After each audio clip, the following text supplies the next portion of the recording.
खूप स्वागत. आज आपण परत एकदा श्री देवनाथ महाराज यांच्याशी गप्पा मारायला जमलो आहोत आणि याचं निमित्त म्हणजे नुकतीच बराक ओबामा यांनी दरवर्षीप्रमाणे त्यांच्या आवडीच्या गाण्यांची एक प्लेलिस्ट जारी केली आणि त्यात अत्यंत सरप्राइझिंग गोष्ट म्हणजे आपल्या महाराष्ट्रातल्या भूमीतलं पसायदानाला चक्क त्याचं स्थान भेटलं. आणि त्याच्यामुळे परत एकदा हा प्रश्न निर्माण झाला की जवळपास 1296 साली महाराजांनी समाधी घेतली आणि या गोष्टीला 750 वर्षापेक्षा जास्त काळ लोटला, तरी सुद्धा पसायदान अजून सुद्धा मराठी मनावर तर गारुड करतच आहे, पण थेट सगळ्या मर्यादा 7 समुद्राच्या मर्यादा ओलांडून ओबामापर्यंत त्याची ख्याती गेली. तर काय अशी ही गोष्ट आहे की एवढे वर्ष झाले वारकऱ्यांपासून थेट अमेरिकेत राहणाऱ्या लोकांपर्यंत सगळ्या वयोगटातल्या लोकांना अर्थ कळत नसून सुद्धा त्यातल्या कित्येक लोकांना अजूनही पसायदानाची गोडी काही कमी होत नाही. तर त्याच्यामुळे आज महाराजांकडनं आपण जाणून घेऊ की महाराज काय अशी पसायदानाची जादू आहे, माऊलींनी काय त्यात पेरलंय की अजून सुद्धा हे शाश्वतपणे टिकून आहे. नमस्कार. आपण पसायदानाबद्दल जो काही विचार मांडला तर खऱ्या अर्थाने अमेरिकेपर्यंत या संपूर्ण जगभर पसायदानाचं जे महत्त्व आहे त्याचं मुख्य कारण असं आहे की कुठलाही देश असो आणि त्या देशाचे कोणतेही राष्ट्राध्यक्ष असो तर त्यांच्या मनामध्ये एकच गोष्ट असते की आपल्या राष्ट्राचा, आपल्या याचा विकास कसा होईल म्हणून. पण तो होत असताना प्रत्येक देश म्हणा किंवा प्रत्येकाला आपल्या स्वतःबद्दलची जी काही एक हे असते, चिंता असते, काळजी असते किंवा विकासाचे जे प्रयत्न असतात, तर याच्यात एक मुख्य माऊलीच्या दृष्टिकोनात एक उदात्त व्यापक विचार काय पाहायला मिळतो की त्या जसा यांचा व्यक्तिगत स्वतः आणि स्वतःच्या कुटुंब, स्वतःच्या राष्ट्रापुरता विचार आहे, पण माऊलीजवळ विश्वाचा विचार आहे. आणि एकमेव अशी ही भारतीय संस्कृती आहे जगाच्या पाठीवर की जिथे सर्वत्र सुखिना संतु सर्वे संतु निरामया अशी प्रार्थना केली जाते. आणि म्हणून कोणीतरी आपलं कोणीच नसताना सुद्धा आपल्या चांगल्याविषयीच प्रार्थना करते असा ज्या वेळेला विचार ऐकायला मिळतो तर ते ओबामा काय असतील, जगभरातल्या कुठल्याही व्यक्तीला त्याचा आनंदच होईल. आणि हेच एकमेव कारण आहे की कोणी माझ्याबद्दल ईश्वराजवळ प्रार्थना करते या मूलभूत तत्वामुळेच आज पसायदानाची व्यापकता आपल्याला पाहायला मिळते. हा जो पसायदान शब्द आहे आपण अगदी लहानपणापासून ऐकतो, तर हा एवढा गोड शब्द आहे, पण याचा नेमका अर्थ काय आहे आणि हा पसायदान नेमकं साहित्यामध्ये महाराजांनी कुठे त्याला पेरलेलं आहे माऊलींच्या साहित्यामध्ये? बर,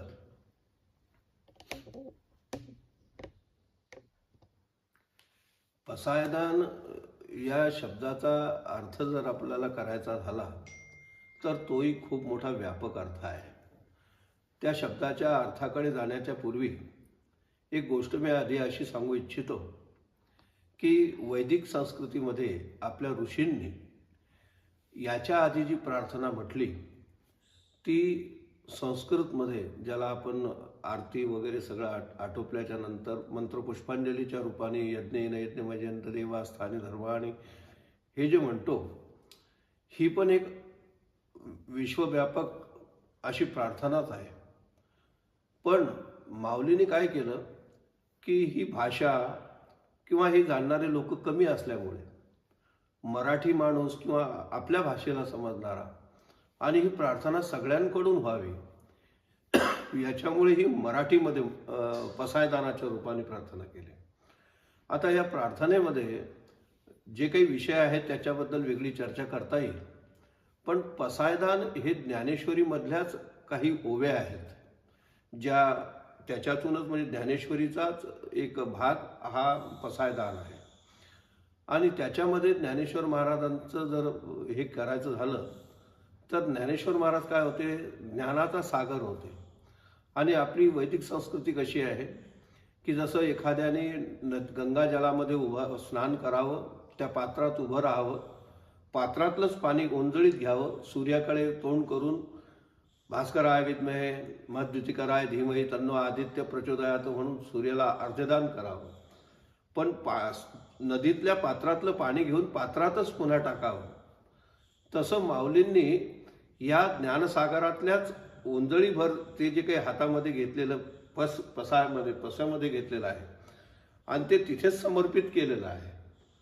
तर त्याच्यामुळे काय झालं की जसं पाणी घेतलं आणि सूर्याला अधिक दान केलं तर सूर्याची प्रसन्नता ही त्याचंच घेऊन त्याच्याच ठिकाणी अर्पण केल्यामुळे त्याची प्रसन्नता त्याच्यातून होते आणि त्या प्रसन्नतेतून जे मिळते प्रसन्न असतो ते प्रसन्नता हा प्रसाद असतो ते प्रसन्नता हा तो एक प्रसाद त्या ठिकाणी कृपेचा मिळत असतो. आणि म्हणून या पसायदानाच्या मागे जी मूलभूत हे आहे की ही प्रार्थना जो कोणी म्हणेल त्याला प्रसन्नता रूप जीवनात जे काही हवं आहे ते त्याच्यातून प्राप्त होईल, असा हा पसायदानाचा गोड अर्थ आहे. तर जसं महाराज तुम्ही सांगितलं की 9,000 ओव्या आहेत जवळपास ज्ञानेश्वरीमध्ये, आणि त्याच्याच शेवटी ज्ञानेश्वरीचाच भाग म्हणून शेवटी आलेलं हे पसायदान.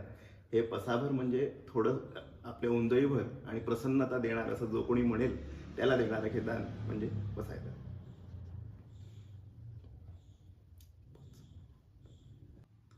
तर आता आपण पसायदानाच्या ॲक्च्युअल कंटेंटमध्ये जाऊ की या 9 ओव्या फक्त जरी असल्या तरी प्रत्येक माऊलींनी वापरलेला प्रत्येक शब्द आणि त्याचा अर्थ एवढा गंभीर आहे की मला वाटते किती वेळ जरी आपण अगदी आठवडाभर जरी बोललो तरी तो अपुरा आहे. पण त्यातल्या अगदी ज्या महत्त्वाच्या काही कन्सेप्ट येत होतं, अगदी आपण जेव्हा पसायदान सुरू करतो तर ज्याला महाराजांनी आव्हान केलं किंवा मागितलं आहे तो पहिला शब्द येतो म्हणजे आता विश्वात्मके देवे. तर कुठल्या एका पर्टिक्युलर देवाची म्हणजे विष्णू किंवा शिव किंवा गणपती असं नाव न घेता महाराज त्याच्यात म्हणतात की विश्वात्मके देवे. तर हा ज्ञानेश्वर माऊलींनी अभिप्रेत असलेला हा कुठला विश्वात्मक देव आहे ज्याच्याकडे त्यांनी हे मागणं मागितलंय? छान प्रश्न आहे. या प्रश्नाचं उत्तर थोडंसं व्यापक रूपाने आपल्याला पाहावं लागेल. जसं आता तुम्ही म्हटल्याप्रमाणे ज्ञानेश्वरीमध्ये 9,000 ओव्या आहेत आणि हे 9 पसायदानाच्या ओव्या आहेत. तर खरं हा 9 जो अंक आहे, माऊली काय 10,000 ओव्या लिहू शकत नव्हत्या काय 8,000 ओव्यामध्ये ज्ञानेश्वरी संपत नव्हती. पण तो 9,000 हा जाणीवपूर्वक जो 9चा त्यांनी अंक त्या ठिकाणी ठेवलेला आहे हाच मुळात पूर्णत्वाचा अंक आहे. आणि त्याच्यामुळे त्या जो मूळ पूर्णत्व आहे आणि जीवाच्या ठिकाणी जे अपूर्णत्व आहे त्या अपूर्णत्वाला पूर्णत्वाकडे जायचं आहे.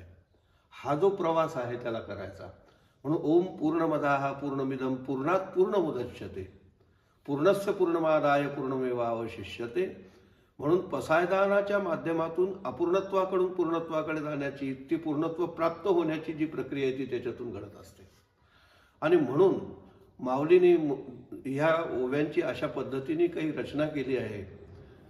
तर जसं आता तुम्ही म्हटलं की आता विश्वात्मके देवे, तर विश्वात्मक देव म्हणजे काय आहे याला समजण्याच्यासाठी हा आता जो आधी शब्द वापरला आहे ना, या आता शब्दाला थोडंसं आधी समजून घेणं गरजेचं आहे.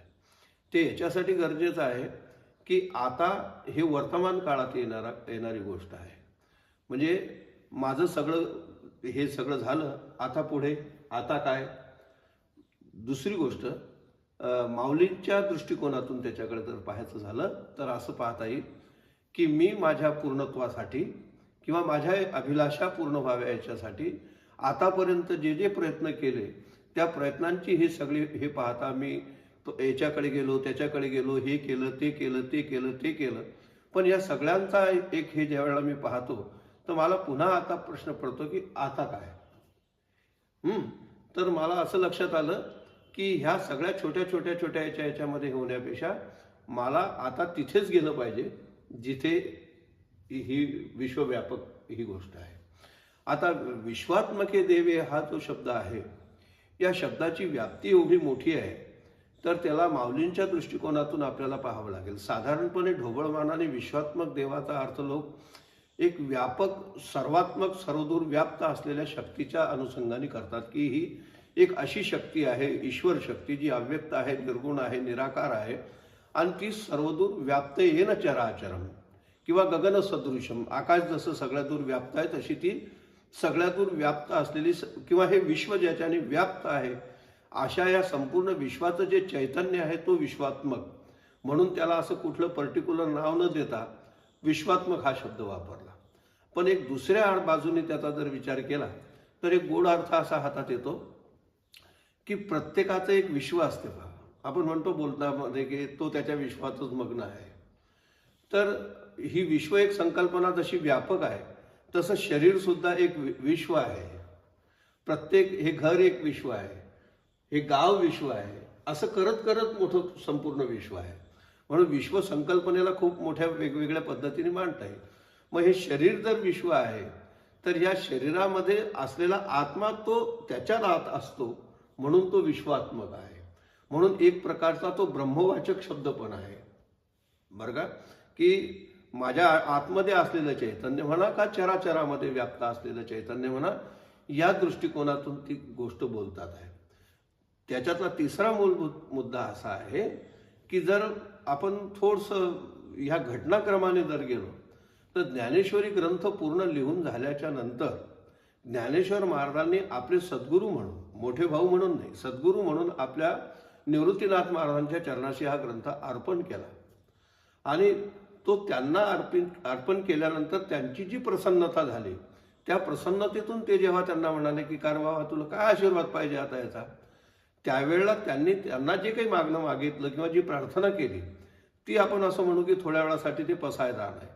पण मग विश्वात्मक म्हणून निवृत्तीनाथ महाराज अभिप्रेत आहेत का विश्वात्मक म्हणून एक विश्वव्यापक शक्ती आहे?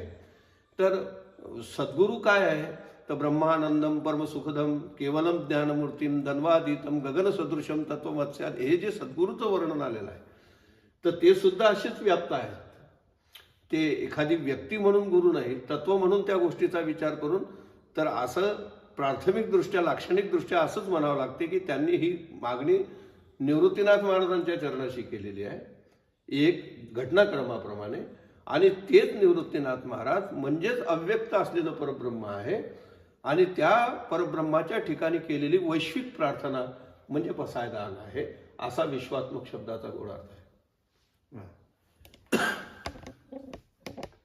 तर जसं महाराज आता तुम्ही जे सांगितलं त्याला जर आपण 3 लेअरमध्ये आपण याचा विचार केला, एक साक्षात सद्गुरूंची त्यांनी उपासना केलेली आहे, दुसरा आपल्या शरीराच्या आतमध्ये आणि शरीराच्या बाहेर पूर्ण जगात जी एक एनर्जी आहे जी कुठल्या फॉर्ममध्ये शेपमध्ये बांधता येत नाही, तिला तुम्ही काय नॉमेनक्लेचर द्यायचं आहे तो प्रत्येक व्यक्ती आपापल्या धर्मपंथानुसार जरी देत असला तरी ती एनर्जी म्हणून, चैतन्य म्हणून ती एकच आहे. आणि त्या विश्वात्मक देवाला म्हणजे त्या वैश्विक कॉस्मिक एनर्जीला इथे ज्ञानेश्वर महाराजांनी आपल्या पसायदानामध्ये आळवलेलं आहे.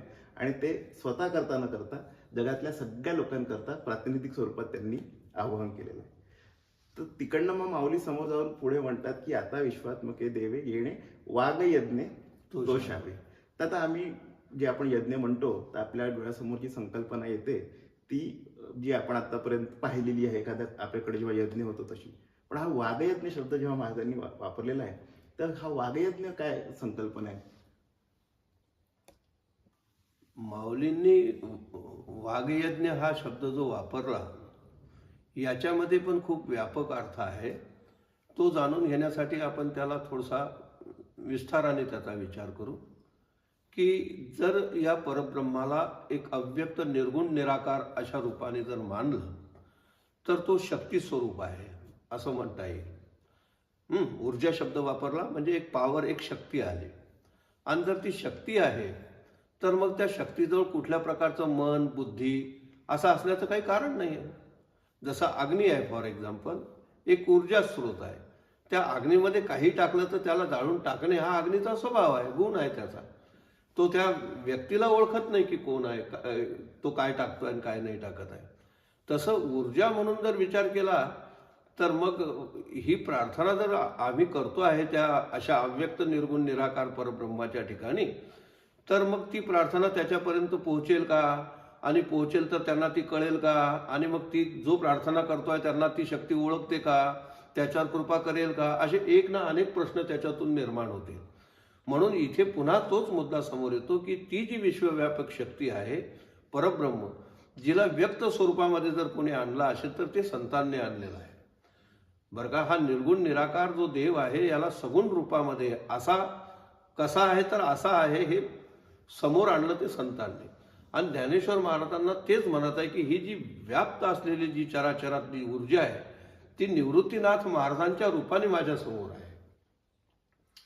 आणि तिथे मी त्यांच्या कृपेने हा ज्ञानेश्वरी रूप एक यज्ञ मी या ठिकाणी केलेला आहे. आणि तो केल्याच्या नंतर तो त्यांना समर्पित केल्याने ते प्रसन्न झालेले आहेत, की ती माझी सेवा त्यांना, त्या सेवेने ते प्रसन्न झाले आहेत आणि त्या प्रसन्नतेतूनच त्यांनी मला हा आशीर्वाद द्यावा ही इच्छा मी व्यक्त करतो आहे. आमच्या संस्कृतीमध्ये जर आम्ही बारकाईने विचार करू तर समजा आमच्याकडे कोणाला आम्ही जेवायला बोलवलं, तर जेवायला आल्याच्या नंतर आम्ही त्यांना म्हणतो स्वस्थ होऊ द्या, शांततेने जेवा. संस्कृतमध्ये बोलायचं झालं तर ते रुच्यते ते भोज्यम, अरुच्यते ते त्याज्यम, तुम्हाला आवडेल ते खा, जे नाही आवडणार ते राहू द्या. हे बोलण्याची प्रघात कशासाठी आहे? कारण शेवटी त्यांच्या प्रसन्नतेत ते जर खाऊन तृप्त झाले, प्रसन्न झाले, तरच त्यांचे आशीर्वाद मिळणार आहे. तर त्या प्रसन्नतेसाठी काही गोष्टी ज्या कराव्या लागतात, तर माऊलींनी इथे हा यज्ञ केलेला आहे. आणि हा वाघयज्ञ, वाघ म्हणजे वाणी म्हणा किंवा ज्या ओव्या लिहिल्या त्या म्हणा, हा एक ज्ञानयज्ञ आहे.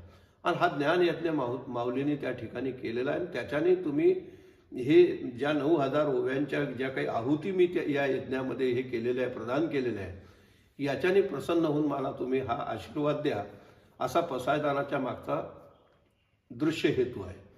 दुसऱ्या अर्थाने याचा जर विचार केला तर आमची भारतीय संस्कृती ही वैदिक पद्धतीने यज्ञ याला मानणारी संस्कृती आहे. यज्ञ तुम्ही ऐकून असाल किंवा यज्ञ तुम्ही पाहिलेलेही असतील. तर यज्ञामधली प्रक्रिया काय असते की साधारणपणे जो यज्ञ करणारा यजमान जो असतो त्याचा यज्ञाचा विषयीचा काही संकल्प असतो. जसा राजा दशरथाचा हेतू होता संतती प्राप्त व्हावी, म्हणून पुत्रकामेष्टी नावाचा यज्ञ केला. ज्याचा जो काही संकल्प असेल त्या संकल्पानुरूप त्या यज्ञाची निवड आहे आणि ते यज्ञ केला जातो. मग त्या यज्ञामध्ये काय केलं जाते की हा संकल्प माझा जो आहे त्याची पूर्तता कोण करणारं दैवत आहे, मग त्या दैवतांचं आवाहन केलं जाते. आवायामी स्थापयामी. मग त्यांना आवाहन केलं, स्थापित केलं, त्यांचं पूजन केलं. पूजन केल्याच्या नंतर मग त्यांच्यासाठी यजन केलं जाते, हवन केलं जाते. आणि त्या हवनाच्या माध्यमातून त्या देवतांना तृप्त केलं जाते. आणि त्यांची तृप्ती झाल्याच्या नंतर मग जो संकल्प आहे त्याची फलश्रुती त्याला मिळते, अशी यज्ञमाची संकल्पना आहे. पण माऊलीचा उदात्त विचार पहा कसा आहे याच्यामध्ये, की अशा पद्धतीच्या वैदिक पद्धतीने हे सगळे कर्म, याला लागणारा खर्च, पुरोहित किंवा ज्या ज्या काही गोष्टी आहेत, आजच्या भाषेत बोलायचं तर इतका वेळ काळ आहे का, हे सगळं करणं शक्य आहे का? तर अशा याच्यामध्ये माऊलीने काय केलं की या यज्ञाची एक आणखीन थोडीशी आजच्या भाषेत बोलायचं एक मॉडर्न, त्याचं एक आधुनिकीकरण केलं. आणि ते काय केलं की हा वाघयज्ञ म्हणत असताना त्यांनी अशी संकल्पना त्या ठिकाणी ठेवली की जसं आपण काही स्तोत्र असते, काही मंत्र असतो, काही भजन असते, आणि हे आळवून भजन करून आपण त्या देवताची प्रसन्नता प्राप्त करत असतो. तसा हा वाणीने किंवा त्या लिखाणाने किंवा त्या ओव्यांनी त्यांनी तो वाघयज्ञ करून त्यांना तृप्त केला. आता तृप्त केल्याच्या नंतर तिथे एक प्रश्न येतो की जसं मी सुरुवातीला जो विषय तुमच्यासमोर मांडला की त्यांच्याजवळ सगळं काही आहे, ती शक्तीच परिपूर्ण आहे, मग त्यांना पुन्हा काय द्यायचं आहे? आणि तेच आपल्याला देणार आहे कारण आपण मागणार आहोत तिथे. मग तरी आपल्याला त्यांना काय द्यायचं आहे? तर त्याच्या मागचं एक कारण असं असते की त्या शक्तीशी जी कनेक्टिव्हिटी आहे, जी जोडणी आहे, ती जोडणीच म्हणजे योग आहे, बरं का?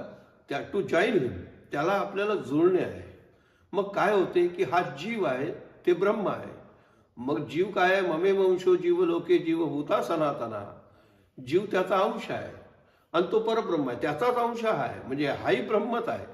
पण या दोनच्या मध्ये जी डिस्कनेक्टिव्हिटी झाली, जे मायेचं आवरण असेल, अविद्या असेल, अज्ञान असेल, विकार असतील, जे जे काही त्याच्यामध्ये आले, त्याच्यामुळे हा मी कोण आहे, माझं मूळ स्वरूप काय, हेच विसरून गेला. मग ते पुन्हा प्रस्थापित व्हावं याच्यासाठी काहीतरी माध्यम लागेल. तर ते माध्यम म्हणजे हे ज्ञानेश्वरीचे एक एक ओवी म्हणजे एक एक मंत्र आहे.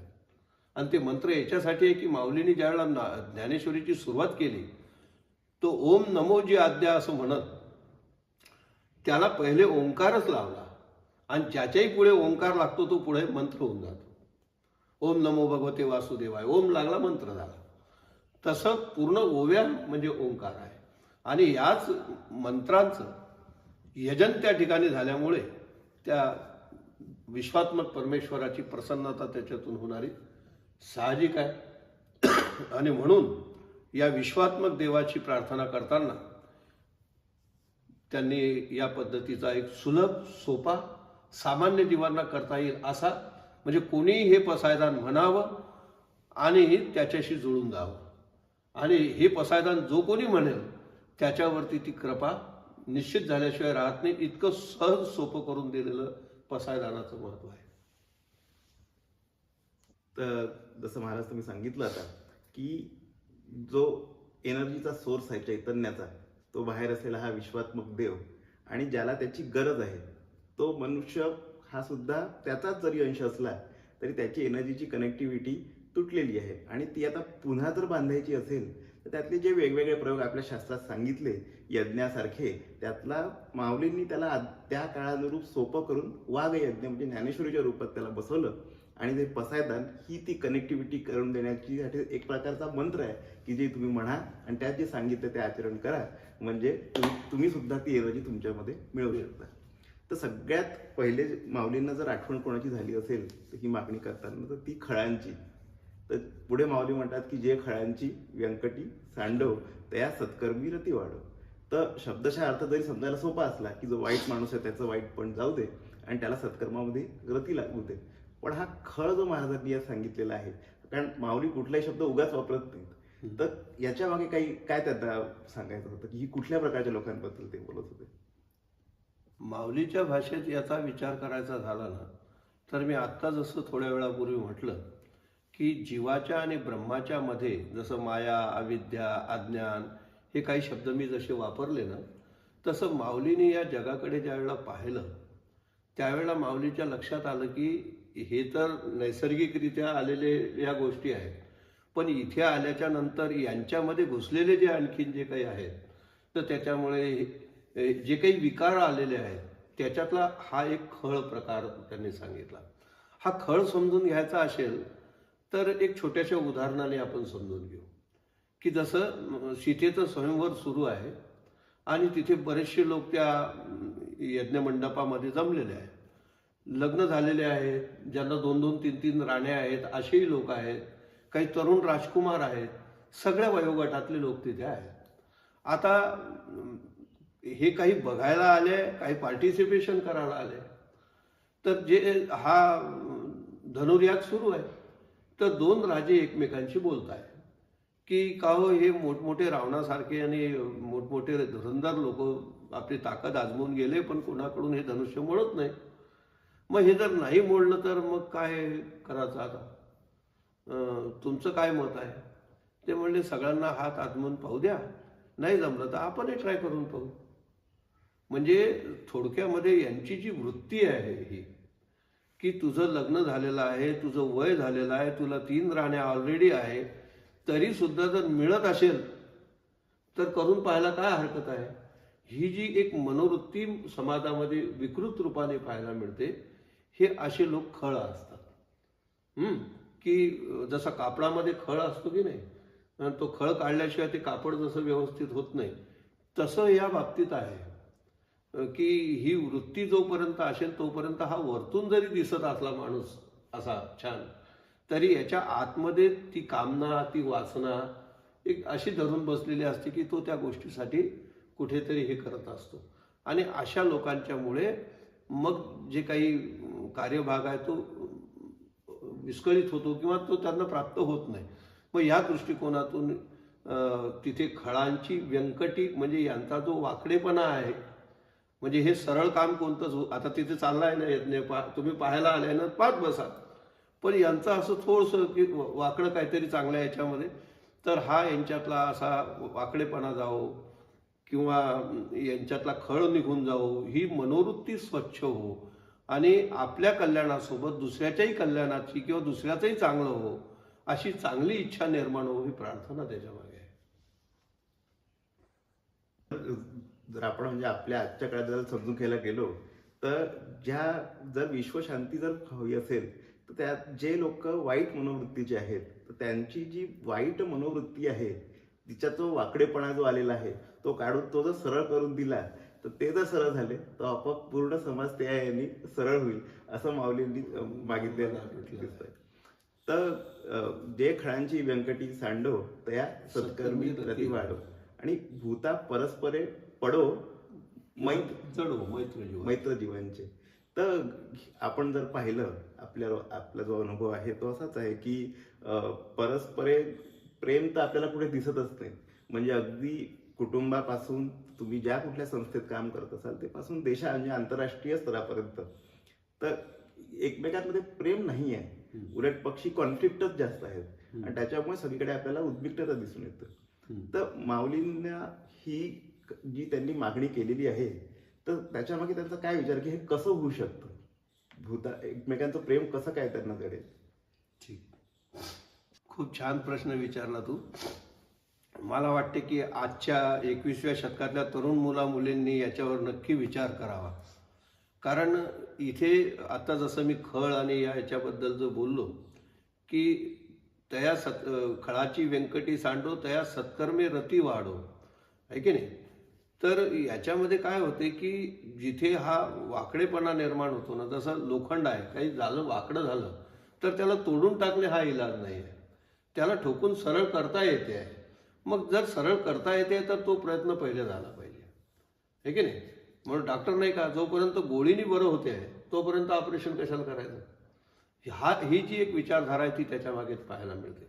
आता राहिला तुमच्या भूता परस्परेच्या बाबतीत, तर काय झालं की ह्या निसर्गावरती असो का मानवी जीवनात एकमेकावर, मग प्राण्यावर असो, वनस्पतीवर असो, पशुपक्ष्यांवर असो, सर्वांवरती ही जी काही एक प्रेमाची जी भूमिका या ठिकाणी पाहायला मिळते, तर वास्तविक पाहता जर विचार केला तर भोगवृत्ती, आज आम्ही ह्या निसर्गाकडे भोगवृत्तीने पाहतोय का प्रेमवृत्तीने पाहतोय, असा जर प्रश्न विचारला तर काय उत्तर येईल. आम्ही भोगवृत्तीने पाहतोय. आम्ही बीचवर गेलो काय, समुद्रावर गेलो काय, कुठे पर्यटनाला गेलो काय, आम्ही सगळं तिथे काय करून आलेलो आहे, सगळ्या गोष्टी बिघडवून टाकलेल्या आहेत. त्याच्यामुळे मग मोठमोठे पर्वत नष्ट करून टाकले, वृक्ष नष्ट करून टाकले, हवेमध्ये प्रदूषण करून टाकलं, पाण्यामध्ये प्रदूषण करून टाकलं. सगळ्यांनी म्हणजे जर स्वच्छ शब्दात सांगायचं झालं तर आज ज्या काही गोष्टी घडतात आहे याला निसर्ग जबाबदार नसून माणसाच्या भोगवृत्ती आणि त्याचे जे काही कर्म आहेत त्याच्या प्रतीचे त्याचे हे फळ आहेत की निसर्ग प्रतिकूल आपल्याला आता पाहायला मिळतो. मग प्रेमाची जी व्याख्या आहे ना, तर एक मी सोपा प्रश्न विचारतो की समजा मी एखाद्या मुलीवरती प्रेम करून तिच्याशी लग्न केलं असं जेव्हा कोणी म्हणते त्यावेळेला ती त्याच्यासाठी भोगवस्तू आहे का प्रेम आहे. आणि ज्याच्यावर प्रेम केलं जाते असं जेव्हा म्हणतो ना कोणी, त्यावेळेला ज्याच्यावर तो प्रेम करतो त्याचं जतन करायचं असते.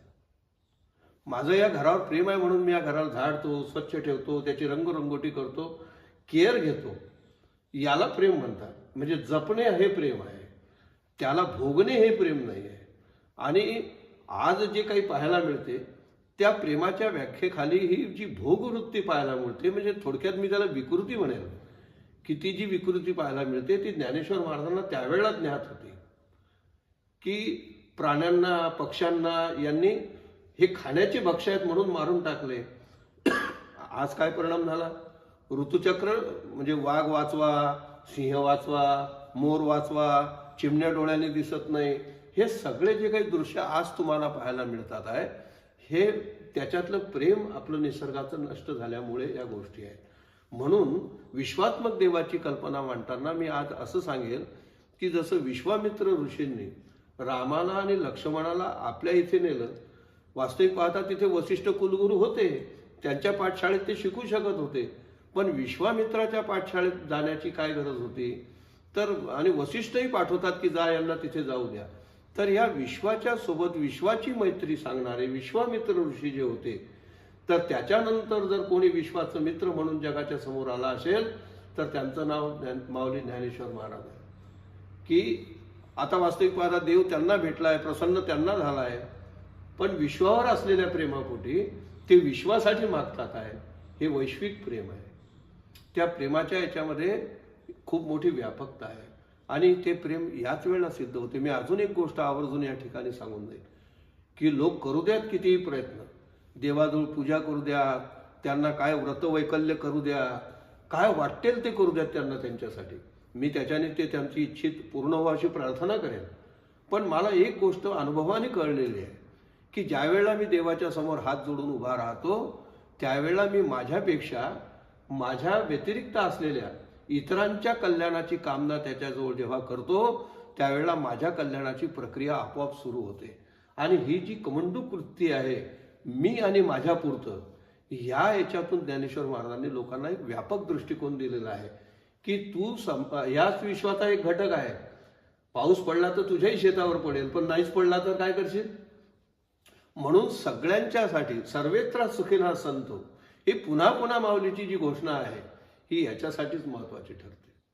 आणि हाच अर्थ जर आपण या डोळ्यासमोर ठेवला तर भूता परस्परे जडू मैत्र जीवाचे हे म्हणत असताना इथे यज्ञ प्रक्रियेचा खरा अर्थ, यज्ञाचाच अर्थ मैत्रीकरण, संगतीकरण आहे. आणि त्याच्यामुळेच हा वाघयज्ञ याच्याशी केला की या प्रकृतीशी किंवा या विश्वात्मक चैतन्याशी तुमचं प्रेम जळावं आणि त्याच्याचमुळे सर्वांवर वसुधैव कुटुंबकम हीची संकल्पना आहे. आणि कुटुंब आलं म्हणजे कुटुंबियांच्या सर्वांवर आपलं प्रेम असते. तसं ह्या विश्वाच्या सगळ्या घटकांवरती असं जर प्रेम झालं, तुम्ही पहा ही जी ऋषी मंडळी होती यांच्याजवळ वाघ येऊन शांत राहायचे. त्यांचा तो मूळ स्वभाव हिंस्र आहे, पण ते त्यांच्याजवळ आले की शांत बसून राहायचे. का? त्याचं कारण हे आहे की त्यांनी त्यांच्यावरती केलेलं प्रेम, तुम्ही नाही का घरामध्ये कुत्र्यांचा स्वभाव कसा आहे, मांजरीचा स्वभाव कसा आहे, पण आपण पाळतो, ते आपल्यावर प्रेम करत नाही. प्रेम ही प्रेम अशी एक हे आहे की ती वृक्षांजवळ आहे. तुम्ही एखाद्या झाडाला सारखं येता जाता फटकारा, त्या झाड रिॲक्ट होते. हा निसर्गाचा नियम आहे बरं का. त्या जडचेतन गोष्टीला जाऊ द्या, तुम्ही कोणाजवळ जा, पण प्रेमाने जग जिंकता येते, शस्त्राने जिंकता येत नाही. म्हणून महाराजांनी हा एक मोठा सल्ला दिलेला आहे बरं का, की तुम्ही जोपर्यंत आपसामध्ये प्रेम करणार नाही तोपर्यंत तुम्ही एकमेकाला जपू शकत नाही. आणि जोपर्यंत एकमेकाचं जतन होणार नाही तोपर्यंत विकास शक्य नाही. भूत या शब्दामध्ये महाराजांनी फक्त मनुष्याला कन्सिडर न करता या जगामध्ये जेवढे वनस्पती, पक्षी, प्राणी जेही आहेत सर्व काही, त्या सर्वांचा अंतर्भाव केला आणि त्यांच्याशी मैत्री जडव, म्हणजे त्यांच्याशी तुमचं सख्य हो आणि जेणेकरून मग विश्वामध्ये शांती नांदेल असा संदेश त्यांनी दिला. पुढे महाराजांनी म्हणतात की दुरितांचे तिमिर जावो आणि विश्व स्वधर्म सूर्य पाहो. आता वरपांगी नुसतं शब्दाचा अर्थ घ्यायचा झाला तर स्पष्ट आहे की जो दुरित म्हणजे वाईट प्रवृत्तीचा जो माणूस आहे त्याचा तिमिर म्हणजे अंधार जावो आणि या विश्वाचा जो स्वधर्म आहे तो सूर्य त्याला दिसावा. पण हा विश्व स्वधर्म हा जो शब्द आहे हा थोडा वेगळा आहे. हा म्हणजे बाकी याच्यात आपल्याला कुठे वाचण्यात आलेला नाहीये. तर याच्याबद्दल थोडं सांगा की माऊलींना हा कुठला विश्व स्वधर्म अपेक्षित आहे.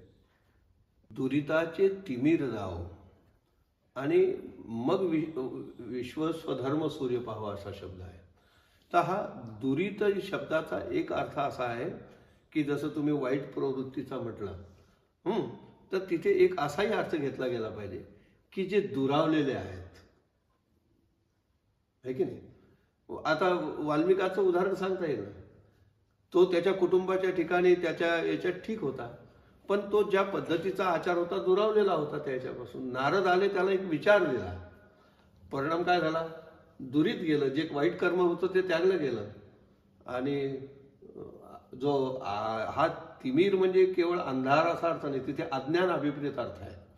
तर हे अज्ञान दूर होते आणि मग त्याला कळत राहते की अरे मला याच्यामुळे हे होत होतं. म्हणून जसं एक असा आजच्या 21व्या शतकाच्या परिभाषेत तरुणांना सांगायचं असेल तर जसं व्यसन निर्मूलनाचा विषय आहे, तर तुम्ही बघा वास्तविक पाहता ते दुरीतच आहे, वाईटच हे आहे, त्याच्याने शरीराचा नाशच होतो आहे.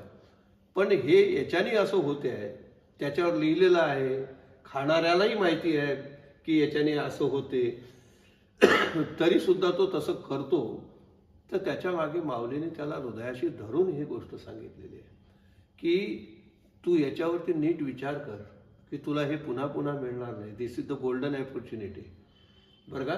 तुला जन्म मिळत राहतील, भोग मिळत राहतील, पण ही संधी पुन्हा मिळणार नाही. तर तू आता स्वतःला हे कर. आणि ज्यावेळेला त्याला म्हणजे माझा एक अनुभव सांगतो छोटासा. मी भागवत कथेच्या माध्यमातून ज्यावेळेला एका खेडेगावावर गेलो होतो, तर ते तिथले लोक मला खूप त्रास द्यायला लागले. तरुण मंडळी विशेष करून, ते खाणारे पिणारे लोक होते. आमच्या गावात का आले ना, आम्हाला असं तसं, तुम्ही कोणाला विचारून इथे कथा करताय. पण मी त्यांच्याकडे दुर्लक्ष केलं, कथा केली, आणि तिथे जी दक्षिणा मिळाली ती दक्षिणा घेतल्यानंतर त्याच सगळ्या लोकांना घेऊन मी शेगावला गेलो. आणि तिथे त्यांना जेवण खावण मंदिरात नेऊन मग त्यांना टाळ मृदंग विना हे सगळं घेऊन दिलं. आणि त्यांना जवळ घेऊन नुसतं 5 मिनिटं त्यांच्याशी बोलून त्यांना सांगितलं, पहा तुम्ही तुमच्या पैशाने पिता, तुम्ही तुमचा सगळा काही हे करता, आम्हाला त्याच्याबद्दल काही म्हणायचं नाही. पण एक गोष्ट मला सांगा, की तुम्हाला असं वाटत नाही की तुम्ही जिला आपल्या घरी आणलाय ती बायको असेल, आपले लहान लहान लेकरं असतील, तुम्ही तर चालले ना, त्यांचं काय होईल, ते कोणाकडे पाहतील, थोडासा विचार करा. तर त्यांनी मला काय उत्तर दिलं, म्हणे खरं सांगू का महाराज, आम्हाला हे सगळं कळते आहे, पट्टे आहे, पण काय होत होतं की आम्ही गावात गेलो की कोणी आम्हाला ते असेच उपेक्षेने बोलायचे. मग पिले तरी बोलतात, नाही पिलं तरी बोलतात, म्हणून मग आम्ही पिऊन घ्यायचो. पण कोणीतरी आम्हाला जवळ घेते आणि आपलं म्हणते, आम्ही तुम्हाला वचन देतो की आजपर्यंत असं आम्हाला जवळ बसून कोणी बोललं नाही, आम्ही वचन देतो की आम्ही आजपासून हे करणार नाही. आणि आज तुम्ही त्या गावात जाऊन पहा, तिथला तरुण तुम्हाला एज्युकेशनल, सांस्कृतिक सगळ्या क्षेत्रामध्ये पुढे गेलेला दिसून येतो. हा कशाचा बदल आहे? हा माऊलीला हेच अभिप्रेत आहे की जे दुरीत आहेत अशा लोकांना, जे का रंजले गांजले त्यासी म्हणे जो आपले, तोची साधू ओळखावा देव तेथेची जाणावं. तर त्यांना जवळ घेतलं आणि त्यांना त्याच्यातून बाजूला बाहेर काढलं. आणि मग जेव्हा समजवलं तर परिणाम काय झाला, त्यांचं अज्ञान गेलं. कारण हे सगळं अज्ञानाने होत होतं. आणि अज्ञान गेल्यामुळे मी काय करायला पाहिजे होतं आणि मी काय करत होतो या दोघी गोष्टी त्यांना कळल्या. आणि आता काय करायला पाहिजे ही गोष्ट जी कळली, तो स्वधर्म आहे. म्हणजे मी ज्याच्यासाठी जन्माला आलो, जे माझं मूळ कर्तव्य होतं ते सोडून मी भलतंच काहीतरी करत बसत होतो, ते मला माहीत नव्हतं. याची जाणीव ज्याला झाली आणि त्याने मग आता संकल्प केला की नाही, ह्याच्या पुढे मला माझ्या जीवनाचं उद्दिष्ट कळलेलं आहे आणि मी त्याचप्रमाणे करेल, असं ज्या वेळेला होते त्यावेळेला ते स्वधर्माचं आचरण होते. हा स्वधर्म अर्जुनाला भगवंताने सांगितला गीतेमध्ये. स्वधर्माची जी तुम्ही व्याख्या सांगितली, तर ती आपण आपल्या भाषेत असं समजू शकतो की तुमच्या आयुष्याचा काय पर्पज आहे ते ओळखणं आणि त्याच्यानुसार आयुष्यामध्ये वागणं म्हणजे स्वधर्म. आणि ह्या पूर्ण विश्वाला जेव्हा आपल्या स्वधर्माची जाणीव होईल, तेव्हा त्या प्रत्येक व्यक्तीच्या आयुष्यातला अंधकार जो आहे तो नाहीसा होईल आणि तो प्रगतीच्या दिशेने वाटचाल करू लागेल. तर त्याला जोडूनच माऊलींनी असं म्हटलंय की जो जे वांछील तो ते लाहो. तर महाराज आपल्यासारखे म्हणजे आमच्यासारखे जे लोक असतात ते तर स्वाभाविकरित्या घर, पैसा, मुलं बाळ याच आमच्या इच्छा असतात. तर या पूर्ण व्हाव्या असं माऊलींनी इथे मागितलेलं आहे का त्या विश्वात्मक देवाला? थोड्या वेळासाठी असं मानलं तरी हरकत नाही बरं का. कारण प्रश्न हाही आहे की जर त्याच्यातून माझ्या हे होत नसेल तर मी हे कशासाठी करावं, असे प्रश्न निर्माण होऊ शकतात. पण मी आधी जे बोललो ना की ज्या वेळेला तुम्हाला स्वतःच्या याची जाणीव होते की माझं काय आहे, तर त्यावेळेला तो माणूसच मग या सगळ्या छोट्याशा याच्यातून वृत्तीतून बाहेर येऊन गेलेला असतो आणि मग तो व्यापक विचार करायला लागून जातो बरं का. ही गोष्ट हळूहळू होते. जसं सुरुवातीला शाळेमध्ये जाणाऱ्या मुलांना सुरुवातीला खाऊ दिला जातो, अंगणवाडीमध्ये मी पाहतो ते काही डाळी हे खाऊ असे देतात. पण आता तोच पोरगा 8वीत गेल्यानंतर त्याला नाही देत. पण सुरुवातीला त्याला त्याच्या निमित्ताने का होईना तो गेला, पण आता तो शाळेत म्हणत नाही की मला तुम्ही उसळ दिली नाही, डाळ दिली नाही. का? कारण त्याला इम्पॉर्टन्स एज्युकेशनचं कळलं आहे आता आणि तो लागून गेला त्या फ्लोमध्ये. म्हणून सुरुवातीला पारमार्थिक याच्याकडे वळत असताना जर प्रापंचिक अडचणी येतही असतील तर मी भगवंताच्या एक याच्याने तुम्हाला म्हणजे माझा जो अनुभव आहे आतापर्यंत या पारमार्थिक क्षेत्रातला, त्याच्या अनुभवावरती मी ही गोष्ट ठासून सांगू शकतो की जर कोणी देवाकडे जाऊन संसार मागत असेल, संसारातली दुःख दूर व्हावे मागत असेल, पैसा मागत असेल किंवा त्याच्या काही त्याच्या अडचणी असतील, त्या दूर तो करत नाही अशातला भाग नाही आहे. पण त्याच्याही पेक्षा त्याने दूर करावे अशी जी इच्छा करतो ना, तर तो कोणाच्या दूर करतो हा ज्यावेळेला माझ्यासमोर प्रश्न येतो त्यावेळेला त्याचं उत्तर एकच मिळते की जर परमार्थाच्या वाटेकडे कोणी जात असेल आणि त्या परमार्थाच्या किंवा या स्वधर्माचं आचरण करायला जर कोणी उद्युक्त झाला असेल आणि ते करत असताना जर हा संसारमध्ये कुठेतरी ती अडचण त्याच्यासाठी बाधा ठरत असेल तर तो ती नक्की दूर केल्याशिवाय राहत नाही. पण जर त्याचा फक्त गोल इतकाच असेल की माझं फक्त वैयक्तिकच हे व्हावं तर मला वाटते की ती गोष्ट तिथे अभिप्रेत देवालाही नाही आहे संतांनाही नाही आहे. म्हणून हा एक व्यापक विचार जोपर्यंत तुम्ही करत नाही तोपर्यंत ही गोष्ट होत नसते. म्हणून याच्यामध्ये सुप्त विचार हाच दिलेला आहे की तुम्ही असा थोडा ब्रॉड विचार करा. आणि जर तुमच्या याच्यामध्ये जसं एक रविदास आहे, वेगवेगळी संत मंडळी होऊन गेली, तर आता मला नक्की हे नाही आठवत आहे ना, पण त्याच्या पत्नीची बाळंतपण होतं.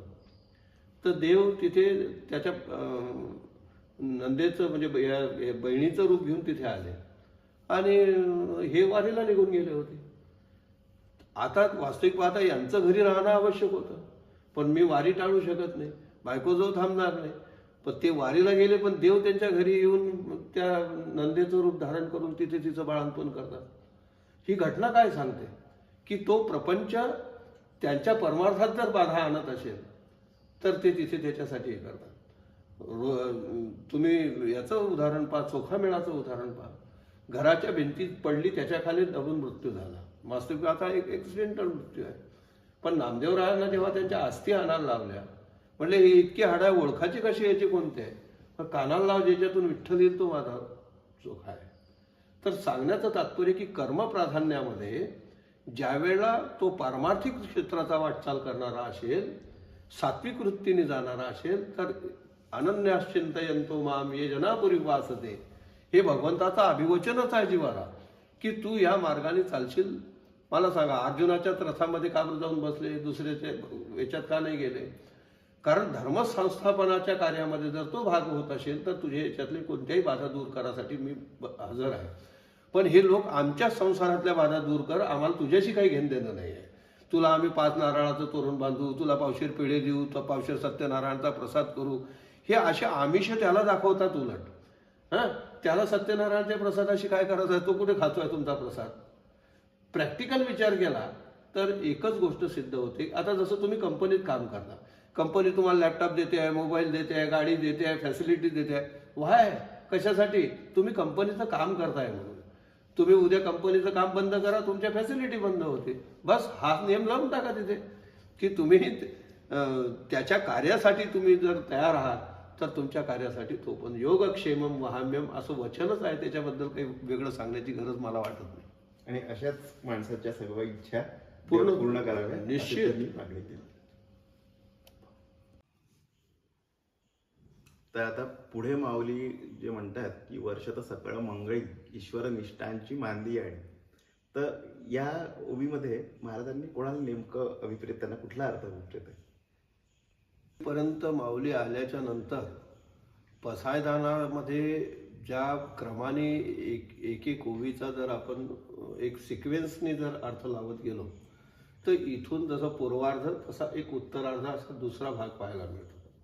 आता तो का करावा असा वाटला माऊलींना, त्याचं कारण पहिले समजून घेतलं पाहिजे. ते कारण असं आहे की ज्या लक्षणा आता आधी सांगितल्या की जो दुरीत आहे, अज्ञानाने ग्रस्त आहे, खळ आहे, ह्या सगळ्या गोष्टी जिथे आहेत आणि या याच्यातून त्यांना बाहेर येऊन त्या मूळ याच्याशी प्रवाहाशी जोडणे, ती जी कनेक्टिव्हिटी आहे, जी आपण यज्ञाची चर्चा केली, वाघ यज्ञ, याच्याने त्याच्याशी जुळणे आहे.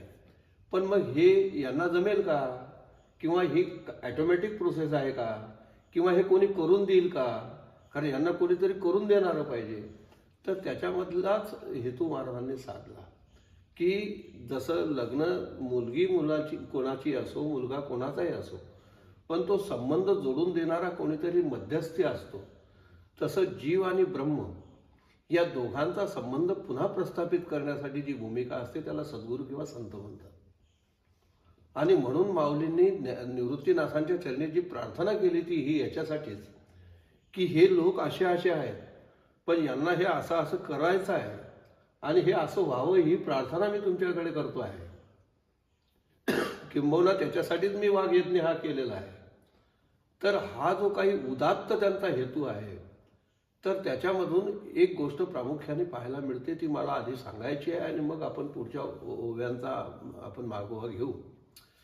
तर गुरुवर्य देगलूरकरांच्या प्रवचनांमध्ये एक गोष्ट त्यांनी सांगितली आणि अभंगाचं चिंतन होतं, आता तुम्ही कृपावंत साधू संत जीवलग, गोमटे ते करा माझे, भार ओझे तुम्हासी, असा अभंग होता. आणि या अभंगावरती चिंतन मांडत असताना महाराज असं म्हणाले की गोमटे ते करा माझे, गोमटे म्हणजे चांगलं करा, माझं कल्याण करा, असा एक आपण लाक्षणिक अर्थ घेऊ. पण काय चांगलं करा, त्याच्याबद्दल काही तुकाराम महाराज त्याच्यात म्हणेमध्ये बोलले नाही. तर त्यांनी असा त्याचा गोड अर्थ सांगितला की माझं चांगलं करा ही इच्छा व्यक्त करावी आणि माझं कशात चांगलं आहे हे त्यांनी ठरवावं. तो त्याच्यासाठी स्वतंत्र आहे, सक्षम आहे. की जसं तुम्ही तुमची निवड करता, तर तुम्हाला जो तुमची इंटरव्ह्यू घेतो तो तुमच्यातलं पोटेन्शियल ओळखतो की तुम्ही काय करू शकता, काय नाही करू शकत, त्याप्रमाणे तुमची पोस्टिंग तो करतो. हे जसं आहे तसं या जीवाची जी काही कुवत आहे, जे काही करण्याची क्षमता आहे, तर ती संत हेरतात. त्यांना त्यांची मानसिकता माहीत आहे की हा काय करू शकतो, काय नाही करू शकत, किंवा तो देव करू शकतो, जाणतो. तर त्याच्याप्रमाणे तुझं कल्याण कशात आहे, आपल्याकडे जर हा विषय ठेवला तर आपण पुन्हा काय म्हणू, माझं कल्याण माझं घर होण्यात आहे, माझं लग्न होण्यात आहे, माझी संतती होण्यात आहे, माझं शिक्षण होण्यात आहे, हे प्रश्न आपण उभे करू. पण हे माझं हित याच्यातच आहे का खऱ्या अर्थाने, म्हणून ती गोष्ट त्यांच्यावर जर सोपवून दिली तर खऱ्या अर्थाने माझं हित कशात आहे हे ते चांगलं जाणतात. आणि म्हणून ही भूमिका जर कोणाची असेल तर ती संतांची आहे. आणि म्हणून या ओवीपासून, निवृत्तीनाथांपासून तर संपूर्ण संत मांदियाळींना माऊली हे म्हणतात आहे की तुम्ही हे काम करा की जेणेकरून वर्षता सकळ मंगळी ईश्वर निष्ठांची मांदियाळी, अनवर्तत भूमंडळी भेटतू तया होता. याच्यामध्ये माऊली असं सांगतात की हे एक तर ईश्वरनिष्ठ आहे, आणि हा एक असा संत समाज आहे की जो हेच कार्य करण्यात, किंवा त्यांचा अवताराचं हेच प्रयोजन आहे. उजळावया आलो वाटा, खरा खोटा निवाडा, बोली अले बोले बोल धनी विठ्ठल सन्निध, आम्ही वैकुंठवासी आलो, याच कारणाशी अनेक प्रमाण सांगता येते. तर ह्या त्यांच्या अवताराच्या मीमांसेचा जर विचार केला तर त्यांना अवतार तुम्हा धराया कारण, तारावया जन जड जीव. तर त्यांनी जन, जड आणि जीव या सगळ्यांच्या कल्याणाचा मार्ग त्याच्यामध्ये सांगितला. जसं ज्ञानेश्वर महाराजांनी हरिपाठ लोकांच्या हातामध्ये दिला आणि जनाच्या कल्याणाचा मार्ग सांगितला. रेड्याच्या मुखातून वेद म्हणवला, जीवाच्या कल्याण केलं.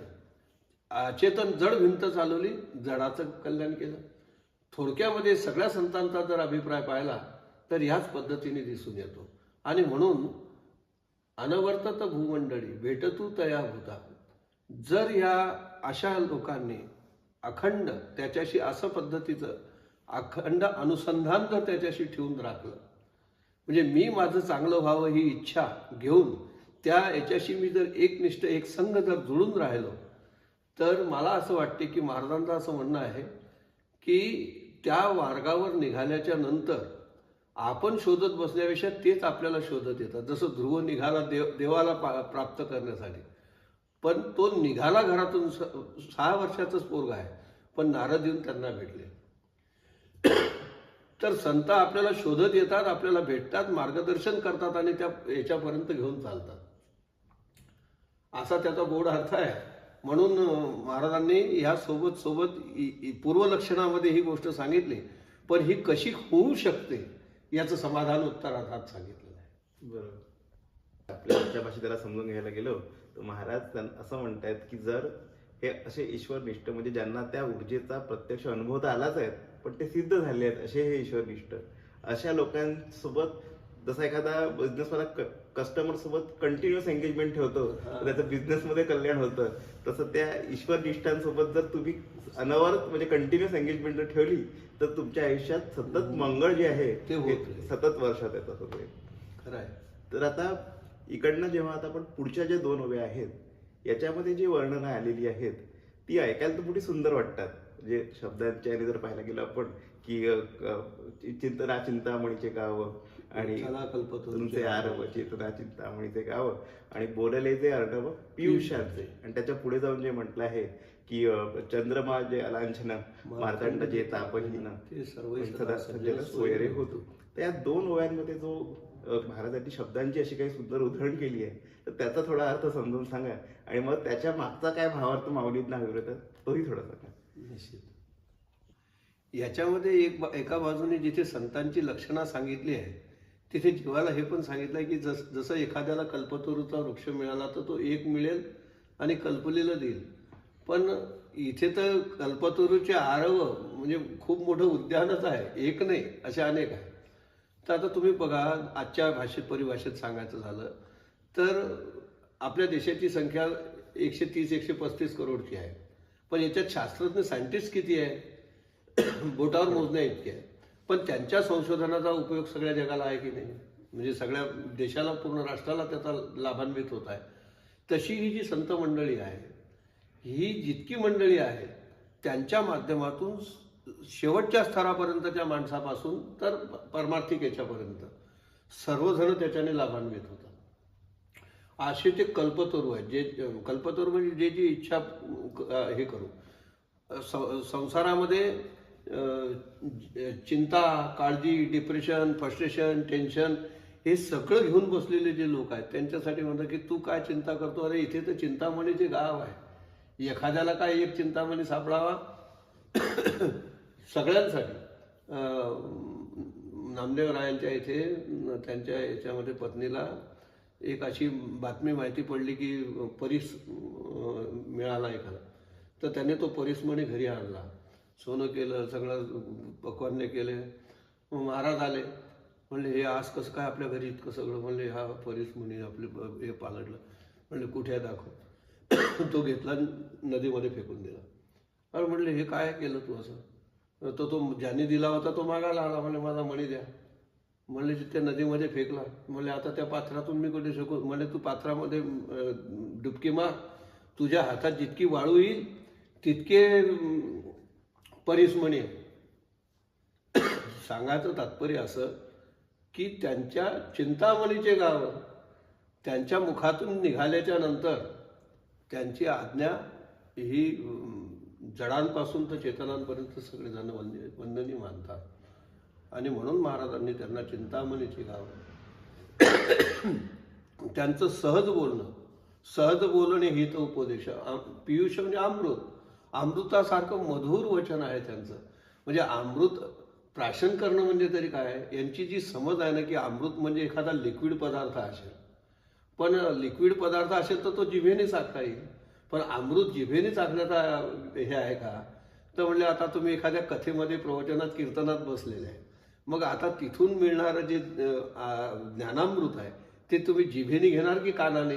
अर्थात कानाने, आहे की नाही? म्हणून माऊलीने असं म्हटलेलं आहे की येथ मोक्ष असे आयता श्रवणाची माझी.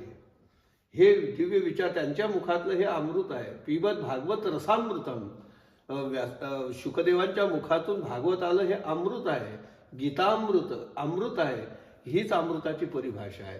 आणि ते त्यांच्या मुखातून येते आणि ते त्यांच्या मुखातून जो श्रवण करतो त्याचं निश्चित कल्याण होते, चिंता जाते. हे अशा पद्धतीची मांडणी या सगळ्यामध्ये. चेतना चिंतामणीचे गाव बोलिले जे अर्णव पिशुचाचे. मग हे कसे आहेत? चंद्रमे जे आलांछन. चंद्र पौर्णिमेचा पहा का कुठलाही पहा, पण त्याच्यावर छोटासा काय होईना डाग दिसून येतो, पण हे निष्कलंक आहेत, कुठेही डाग नाही. त्यांचं चारित्र्य असं स्प्रिंट म्हणजे पारदर्शक जीवन आहे. आत काही बाहेर काही असं काही नाही आहे. असं एक आहे. आणि मार्तंड जे तापहीन म्हणजे सूर्याचा मुळच 10 आहे, पण यांच्यापासून जो ज्ञानाग्नी आहे, यांच्यापासून जे येते त्याच्याने दाह न होता जीवाला शीतलता मिळते, शांती प्राप्त होते. हे अशा प्रकारचे ज्ञानसूर्य आहेत, अशा प्रकारचे पूर्णचंद्र आहेत.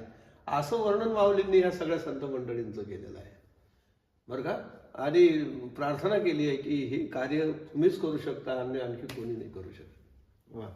मी सगळ्यात पहिले दुष्टांसाठी मागायला सुरुवात केली की त्यांचा वाईटपणा जावं, आणि तो जर वाईटपणा जायचा असेल, ते जर सरळ व्हायचे असतील, तर संत त्याचं उत्तर आहे की संतांचा त्यांना संग झाला पाहिजे. आणि संत कसे याचं वर्णन यांनी याच्यात केलं आहे की एक कल्पवृक्ष काय मागताय तुम्ही, तुमच्या कल्पवृक्षाचा बगीचा आहे आणि तुमच्या इच्छा पूर्ण करायला चिंतामणी जणू गाव आहे आणि बोलणाऱ्या साधा सुद्धा शब्द नसून जणू अमृत बोलतायत. आणि असे हे चंद्रापेक्षाही निष्कलंक आणि मार्तंडा असून सुद्धा कुठल्याही प्रकारचा ताप नसलेले सज्जन तुमच्या आयुष्यात येऊ, असं त्यांनी सामान्य लोकांकरता मागितलेलं आहे. मग आता पुढे जेव्हा त्याचा आता त्याचा उत्तरार्धात येतो, आता हळूहळू आपण शेवटाकडे येत चाललोय पसायदानाच्या. तर त्यांनी पुढे म्हटलं आहे की किंबहुना सर्व सुखी पूर्ण होऊनी तिन्ही लोकी भजिजो आदी पुरुषी अखंडित. आता हे जे वर्णन आलेलं आहे, हा तिन्ही लोकात सुखी होणारा माणूस हा कसा असतो, याचं काय लक्षण आहे आणि हे माणसाला कसं होता येतं या प्रक्रियेतून, हे थोडंसं सांगा.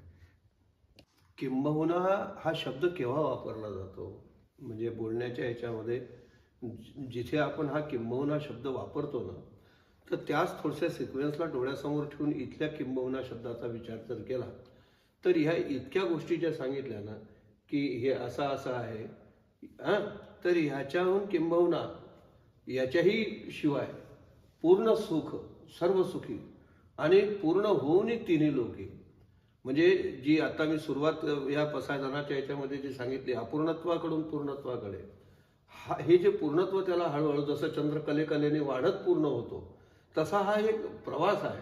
आणि हा प्रवास ज्या वेळेला पूर्ण होतो, ते पूर्णत्व त्याला प्राप्त होते, तेव्हा त्याच्यासारखा सुखी कोणी नाही. म्हणजे सुख काय आहे ते व्यक्तिनिष्ठ वस्तुनिष्ठ असं नसून ते आत्मनिष्ठ सुख कसं आहे, म्हणजे कोणत्याही वस्तूच्या व्यक्तीच्या याच्यावरती अवलंबून न राहता त्या पद्धतीने ती गोष्ट हे होते. याला एक कसं लक्षण आहे पहा, की देगलूरकरांनीच एक व्याख्या सांगितली होती की एखादी गोष्ट उपलब्ध आहे, ती उपलब्ध वस्तू अनुकूल पण आहे. काय म्हणजे वस्तू उपलब्ध आहे, ती अनुकूलही आहे आणि अनुकूल असलेल्या त्या वस्तूचा उपभोग घेण्या इतकी माझी शारीरिक क्षमता पण चांगली आहे. म्हणजे कुठल्याच प्रकारचा हे नाही आहे आता, आणि तरी सुद्धा मी त्या वस्तूला नाही म्हणतो, हे वैराग्य आहे. हां, म्हणजे ही जी फुलफिलता आहे थोडक्यामध्ये, की आता कोणत्या गोष्टीच्या याच्या माझ्याजवळ हे नाही आहे, माझ्याजवळ ते नाही आहे, मला असं हवं होतं, मला तसं हवं, अशी कुठल्याही प्रकारची हे न राहता अशा प्रकारचं सुख पूर्णत्व ज्याच्यामध्ये येते, तो सगळ्यात असा मोठा सुखी आहे तिन्ही लोकांमध्ये. याच्या व्यतिरिक्त मग तुम्ही पहा, सगळ्यांजवळ मधुचमे तृतंचमे तुम्हाला यादी सापडेल.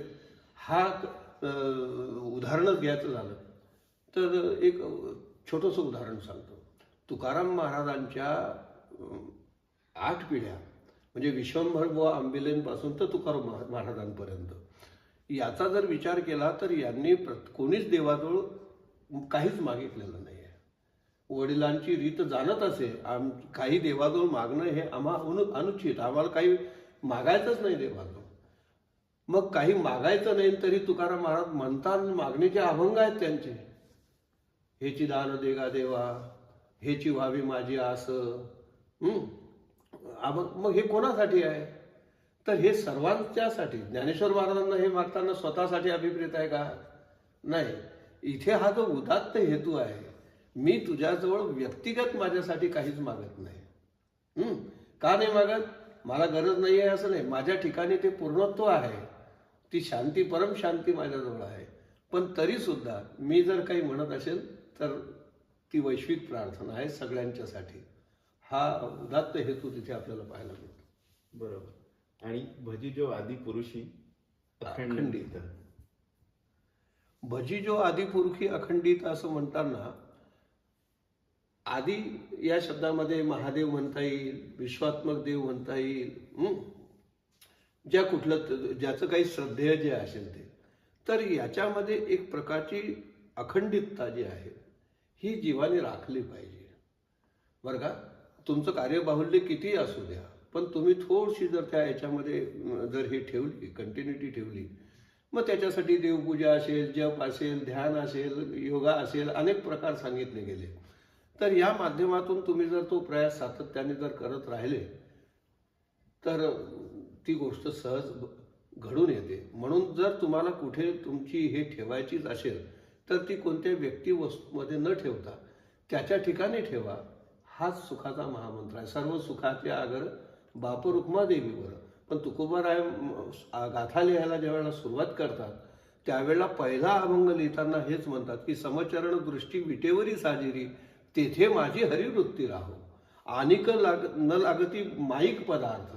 मग याच्या व्यतिरिक्त मला तेथे माझ्या अर्थ नको देवा. मला इतर ठिकाणी माझी फक्त वृत्ती तुझ्या ठिकाणी स्थिर राहू दे. देवा माझे मन लागू तुझे चरणी संसार व्यसनी पडू नये दे. ह्या वारंवार ज्या सगळ्या प्रार्थना पाहायला मिळतात तर ते अखंड दया तुझी प्रीती मज घडो तयाची संगती. अशी अखंडितता ज्याच्याजवळ आहे ते संत आहेत आणि त्यांच्या संगतीत जर आपण आलो तर सहजच आपल्यामध्ये ती अखंडता आपोआप यायला लागून जाते. म्हणून महाराज तिथे सुचवत आहे इनडायरेक्टली की तुझ्याकडून असं नाही होणार, पण तू त्यांच्यासोबत राहिला तर जसं कीर्तनात बसल्यावर आपणही सहजच विठ्ठल विठ्ठल करायला लागून जातो.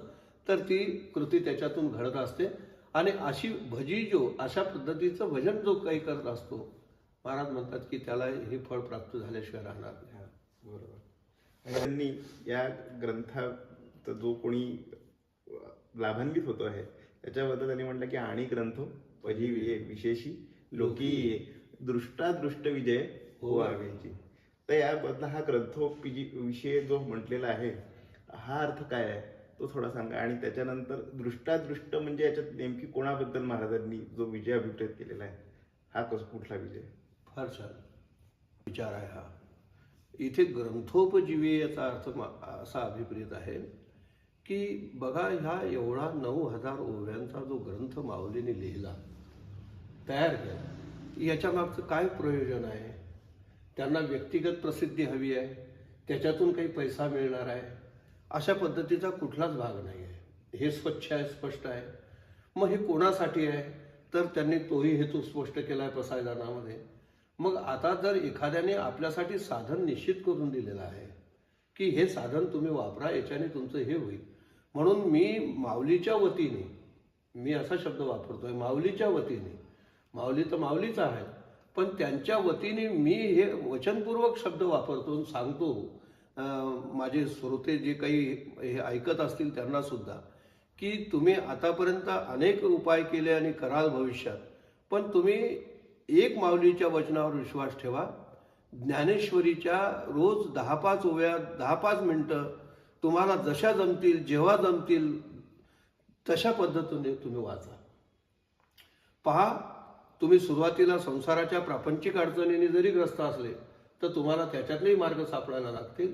तुम्ही पारमार्थिक दृष्ट्या ज्ञानाच्या दृष्टीने साधक असाल तुम्हाला तिथे पण तुम्हाला सद्गुरूची कृपा प्राप्त होईल. हा ग्रंथोपजीवी म्हणजे त्या ग्रंथाला आणून लाल फडक्यात गुंडाळून ठेवणे नाही, त्याची नित्य उपासना करणे. नित्य पाठ करी इंद्रायणी तिरी होय अधिकारी सर्वदा तो. हरिपाठामध्ये सुद्धा माऊली असंच म्हणतात की नित्य पाठ त्याचा महत्वाचा आहे. म्हणून ज्ञानेश्वरी असो, तुकोबारायाची गाथा असो, हे जे ग्रंथ या संतांनी तयार केले ना, तर हे ग्रंथ म्हणजे एक असे मंत्र आहेत की ज्यांचं वाचन ही एक उपासना आहे. आणि त्या उपासनेने काय होते की तुम्ही जशी जशी त्या ओव्या वाचत जाता त्याच्यातून जी क्रिएशन होते त्या ऊर्जेचं, ज्या शक्तीचं, त्याच्याने तुम्ही सहजच त्याच्याशी, त्या महत् शक्तीशी जुळत चालले जातात. आणि ते तुम्ही त्याच्याशी जुळत गेले की जसं नदी समुद्राला जाऊन मिळाली की ती जशी पूर्णत्वाला होते, तसं हा ज्ञानेश्वरीचा ज्ञानाचा प्रवाहच असा काही निर्माण केला आहे माऊलीने 9,000 ओव्यांचा की हा जर साधकाने हा प्रवास आरंभ केला तर हा शेवटी त्या पूर्णत्वाला जाऊनच पोहोचतो, यात काही संशय नाही. म्हणून याचं सातत्याने म्हणजे असं श्री गणेशायनमापासून इतिश्रीपर्यंत पारायण करून म्हणजे ज्ञानेश्वरी पारायण असं नाही. रोज नित्य घरी आपल्या दिवसातून एकदा तरी जेव्हा वेळ मिळेल तेव्हा एकदा ज्ञानेश्वरीचा ग्रंथ उघडणे, वाचणे. अगदी कितीही व्यापात असाल एक ओवी ग्रंथाला जवळ घेऊन, कारण काय आहे की जशा मूर्तींचे जे स्वरूप आहेत ना, देवाचे लेख्या लेप्या किंवा वेगवेगळे स्वरूप शास्त्रामध्ये जे वर्णन आले आहे, आपण मूर्तीपूजक लोक आहोत, तसं हे ग्रंथ म्हणजे त्यांची वाङ्मयीन मूर्ती आहे. आणि या वाङ्मयीन मूर्ती म्हणजे ज्ञानेश्वरीला स्पर्श करणं म्हणजे ज्ञानेश्वरांच्या चरणाला स्पर्श करण्यासारखं आहे. त्या ग्रंथा म्हणजे मी तर असं एकदा ह्याच्याने सांगितलं होतं प्रवचनामध्ये की समजा तुम्ही इमॅजिन करा की तुम्ही ज्ञानेश्वरी वाचताय. पण ज्ञानेश्वरी जेव्हा तुम्ही वाचता आहे त्यावेळेला ओवी वाचता वाचता आता तुम्ही बोलत तर नाही आहे, तिकून कोणी बोलत नाही आहे, पण त्याच्यातला अर्थ तुम्हाला कळतोय, ज्ञानेश्वरच तुमच्याशी बोलत असतात. आणि आणखीन गोड सांगायचं झालं तर जसं आणखीन एक उदाहरण सांगता येईल की 4 चौघामध्ये एक बाई बसली आहे, तिच्या जो तानं लेकरू आहे आणि लेकरू प्यायसाठी रडते आहे आणि आता तिला कुठेतरी बाजूला जाऊन त्याला पाजण्यासारखी सोय नाही आहे. तर अशा वेळेला तिने काय केलं की आपला पदराच्या आड घेतलं त्या बाळाला, लोकलज्जाही राखली आणि त्याच्या पाजण्याचंही काम झालं. तसं ज्ञानेश्वरीच्या ओवीच्या रूपाने माऊलींनी ह्या सर्व जीवांना आपल्या पदराआड घेतलेलं आहे आणि हे ज्ञानामृत पाजून तृप्त केलेलं आहे आणि त्या पूर्णत्वापर्यंत पोहोचलेलं आहे. अशी किमया जर कोणत्या ग्रंथात असेल तर ती ज्ञानेश्वरीमध्ये आहे. आणि म्हणून ग्रंथोपजीवी हा एक मोठा व्यापक विचार आहे. ग्रंथोपजीवी, विशेषी लोकी, मग विशेषी कोण, जे हे करतात ते विशेष. आणि मग यांच्या याच्यामध्ये भाग्यामध्ये, संचितामध्ये, प्रारब्धामध्ये काही दृश्य काही अदृश्य काही जे असेल ते सगळं शुभ होऊन विजयी शब्द वापरताना कुठेही अपयश न येता त्यांना निश्चितच त्याच्यातून यश प्राप्त होईल याची ग्वाही देत महाराज सांगतात की तू फक्त इतकंच साधन कर, तुझं कल्याण झाल्याशिवाय राहणार नाही. मस्त. आणि अदृश्य म्हणजे जे आपल्याला डोळ्याने दिसत नाही पण ज्याच्या अस्तित्व आहे असं आपण मानतो, अशा दोन्ही याच्यावरती तुमचा विजय प्राप्त होऊन असा माणूस आयुष्यात यशस्वी झाल्याशिवाय राहणार नाही. जो वर जे सांगितलेल्या गोष्टी आहे तो जो कोणी ते करेल. आता सगळ्यात शेवटची ओळ, याच्यात आता महाराजांनी मागण्याचा शेवट जो आहे तो परत एकदा विश्वेश्वराकडे ते केलेले आहे. तर तुम्हीच सांगा की काय त्यांनी परत आता विश्वेश्वराला मागितलं आणि काय त्याचा प्रसाद त्यांना मिळाला. या शेवटच्या ओळी आरंभ करतात तर येथ म्हणे श्री विश्वेश्वराव, हा होईल दान पसाव. तिथे पसाय दान म्हणतात, इथे दान पसाव है ना, शब्दाचे दिले पसाय दान, दान पसाव. तर हे कसं आहे माहिती का की आपल्या हळदी कुंकाच्या याच्यामध्ये कोणाची ओटी भरली तर एक ओटी भरताना तिच्या याच्यात टाकते आणि भरणं झाल्यानंतर ती पुन्हा तिच्या ओटीत टाकते. तर माऊली म्हणतात की महाराज, मी हे सगळं तुमच्या याच्यात टाकलं, आता हे जे मी मागितलं हे एवढं तुम्ही माझ्या पदरामध्ये टाका, दान बसावं. तर ही एक मोठी गोड. आणि विश्वेश्वराव म्हणताना राव शब्द आला म्हणजे राजा आला. आणि जर कोण राजा असेल तर ते निवृत्तीनाथ महाराज आहेत. या विश्वाच्या याच्यामध्ये जर असं काही असेल तर म्हणजे माऊलींच्या अवतारांची मीमांसा जर पाहिली तर सदाशिवाचा अवतार, स्वामी निवृत्तीदातार, महाविष्णूचा अवतार, सखा माझा ज्ञानेश्वर, ब्रह्मा सोपान तो झाला, भक्ता आनंद वर्तला, आदिशक्ती मुक्ताबाई, दासीजनी लागे पायी, असा अभंगच त्यांच्या अवतार मीमांसेचा आहे. आता मग विश्वनाथ, सदाशिव म्हणजे कोण, तुम्ही विश्वनाथ, तुम्हीच विश्वाचे नाथ आहात. या सगळ्या उपाधींचे अर्थ तिथे अशा अभिप्रेताने विश्वेश्वराव तुम्हीच काय ते आहात. आणि म्हणून मी तुमच्या चरणाशी ही विनंती करायला आलो आहे की हे मी जे काही अर्पण केलेलं आहे तर त्याच्याने तोषोनी मत द्यावे पसाय दाने. तर तुम्ही याच्याने प्रसन्न व्हा आणि त्या प्रसन्नतेतून प्रसाद म्हणून मला ह्या सगळ्या गोष्टी मी ज्या काही मागितल्या त्या द्या. खरं जर सांगायचं झालं ना तर त्यावेळेला निवृत्तीनाथांच्या जवळ हा ग्रंथ ठेवला आणि माऊलींनी तर म्हटलं की महाराज मला आशीर्वाद द्या की हे सगळ्यांना खुलं करून द्यावं. त्यावेळेला निवृत्तीनाथ म्हणले आपली परंपरा अशी नाही आहे, एक गुरु एक शिष्य ही परंपरा आहे, तू कोणाला तरी दे. पण त्यावेळेला माऊलींनी जर हा हट्ट धरला नसता तर ही ज्ञानेश्वरी आज तुमच्या माझ्या हातातही राहिली नसते. आणि ते सगळ्यांचा व्यापक विचार करते तीच तर माऊली आहे, हेच माऊलीचं हृदय आहे. म्हणून तिच्या जो कोणी छोटा मोठा आपुपर असत नाही, तिने सगळ्यांचा व्यापक विचार केला आणि हीच गोष्ट सांगितली की तोषोनी मत द्यावे असं म्हणत असताना माऊली एक आवर्जून गोष्ट सांगतात की तुमच्या जो काय गुण आहे, तुमच्या जो तर सगळंच काही आहे, पण तरी सुद्धा मी हे या ठिकाणी यासाठी अर्पण करतो आहे की त्या म्हणजे जसं यज्ञीय याच्यामध्ये आपण देणे एक ग्रामीण भागातला दृष्टांत आहे. बघा मोठा गोड दृष्टांत आहे की जसं विहिरीमध्ये पूर्वी पंप बसवायचे, मोटार असायची आणि मग ते पाणी असं बाहेर यायचं त्याच्यातून.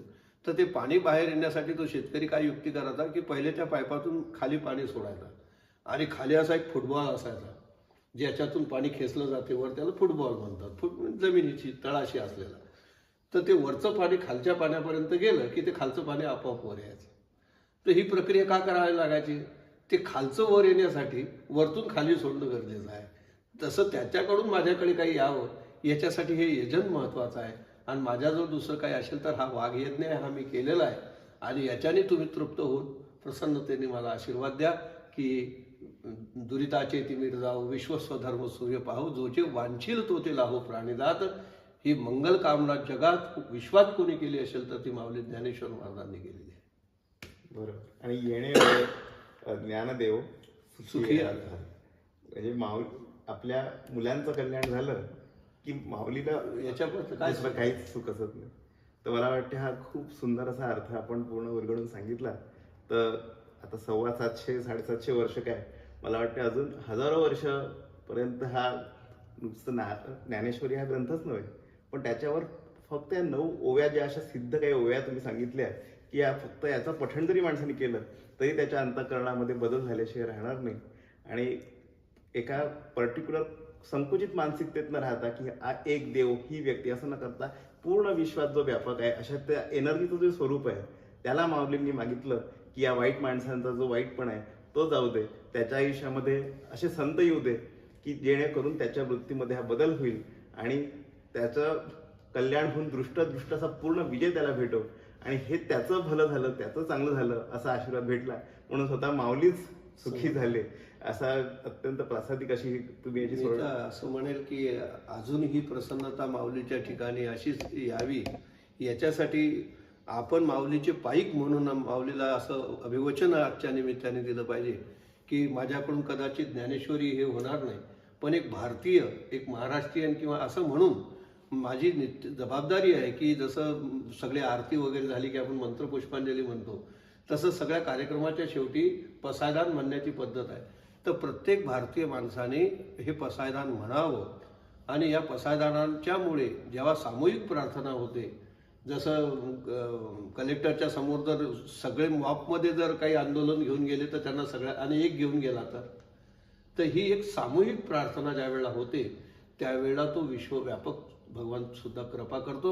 म्हणून पुन्हा मला असं वाटते की माऊलीच्या या सगळ्या याला त्याच वेळेला खऱ्या अर्थाने हे होईल की ज्या वेळेला आम्ही नित्य एक ओवी 2, 4, 5 ओव्या वाचू किंवा नित्य आमच्या याच्यामध्ये पसायदान म्हणून या निमित्ताने मी आग्रह करेल की तुमच्या घरात जे जे लहान मुलं असतील त्यांना तुम्ही आवर्जून हे 9 ओव्यांचं पसायदान नक्की शिकवा. हे ज्ञानेश्वरीचा संपूर्ण अर्क रसायन काढून या 9 ओव्यामध्ये माऊलीने ओतलेलं आहे. इतकं जरी कोणी म्हटलं तरी जसं त्या अज्ञानी लहान लेकरावरती आईची विशेष माया असते, प्रेम असते, तसं देवाची संतांची कृपा या जीवावरती होत असते. आणि ती व्हावी याच्यासाठी ही प्रार्थना माऊलींनी केली. त्या माऊलीच्या सोबत आपणही विश्वकल्याणाची प्रार्थना सगळे मिळून करूया. सर्वेत्र सुखिनः सन्तु सर्वे सन्तु निरामया सर्वे भद्राणि पश्यन्तु मा कश्चित् दुःखमाप्नुयात्. ओम शांती शांती शांती. माऊली ज्ञानेश्वर महाराज की जय.